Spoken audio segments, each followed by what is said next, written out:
நம்முடைய பிதாவாகிய தேவனாலும் நம்முடைய இரட்சகராகிய இயேசு கிறிஸ்துவினாலும் உங்களுக்கு கிருபையும் சமாதானமும் உண்டாவதாக.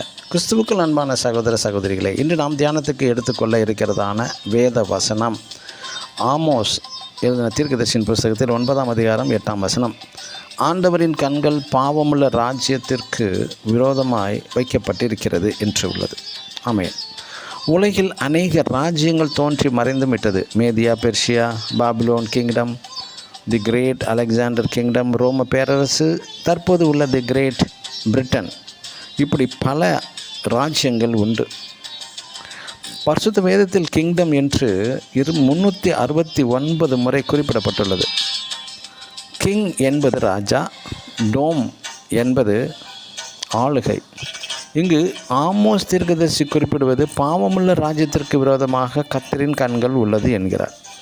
ஏசாயா எழுதின தீர்க்கதரிசியின் புஸ்தகத்தில் 24ஆம் அதிகாரம் 19ஆம் வசனத்தில் தேசம் அசையவே அசையும் என்கிறார். ஏன் இப்படிப்பட்ட வார்த்தைகளை தீர்க்கதரிசிகள் குறிப்பிட்டு எச்சரிப்பு தருகிறார்கள்? 2015ஆம் ஆண்டு ஏப்ரல் மாதம் நேபாள் தேசத்தில் பயங்கர பூமி அதிர்ச்சி. அநேக ஹோட்டல்ஸ், லாட்ஜ்கள் தரைமட்டமாகிவிட்டது. சுமார் 12,500 பேருக்கு மேல் சாவு. பாவம் நிறைந்த இடத்தில் பூமி அதிர்ச்சிகள் நடைபெறுகிறது. தேவன் உங்களையும் என்னையும் படைத்த நோக்கம் பாவம் செய்ய அல்ல. பூமிக்கு பாரம் 100 மாடி கட்டிடம் அல்ல. என்னாகம புஸ்தகம் 16ஆம் அதிகாரம் 32ஆம் வசனத்தின்படி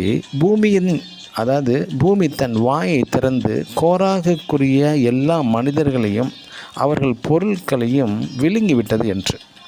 பூமி சொல்வது என்ன? என் மண்ணை எடுத்துத்தான் தேவ செயலாக படைத்தார் உன்னை, ஆனால் நீ என்ன செய்கிறாய்?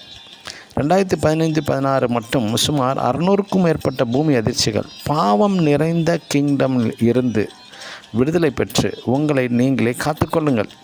தேவன் உங்களுக்கு ஒரு ஆளுகை தர உள்ளார். இன்று அநேக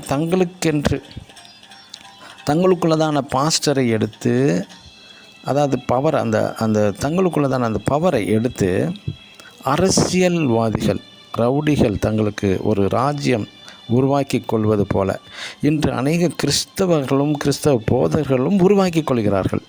எங்கள் பாஸ்டர், எங்கள் சர்ச் என்று பெருமை உங்களுக்கு வேண்டாம். நாம் கர்த்தராகிய ஆண்டவரின் கண்கள் பூமி எங்கும் உலாவிக் கொண்டிருக்கிறது. மனம் திரும்பி தேவ கோபத்திற்கும் தப்பித்துக் கொள்ளுங்கள். நம் ராஜாதி ராஜா அதிசீக்கிரமாய் வரப்போகிறார். ஆயத்தமாவோமாக. ஆமென். God bless you.